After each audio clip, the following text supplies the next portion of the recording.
عليكم. اللهم صل وسلم وبارك على سيدنا محمد. عاملين ايه؟ وحشتوني.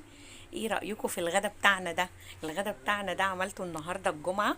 اهو بصوا، عملت ملوخية ورز اهو، وصينية بطاطس. بصوا شكلها جميل جدا اهو. سلقت الفراخ وحمرتها ودهنتها زبادي وطماطم. بصوا طبعا القطعة اللي فيها زبادي اكتر هي اللي اتحرمشت اكتر. بصوا شكلها جميل جدا اهي. ودي الملوخية، بصوا خضرها وجمالها حلو قوي قد ايه. وطبعا صينية البطاطس تبلتها بالبصل والطماطم، ورحت ضربة بقى قرنين فلفل احمر مع القوطة في الخلاط. بصوا عملت الجمال ده كله اهو. وشايفين خضار الملوخية وجمالها اهو. اتفضلوا اتغدوا معانا. ايه رأيكم في غدانا كده في عجالة اهو؟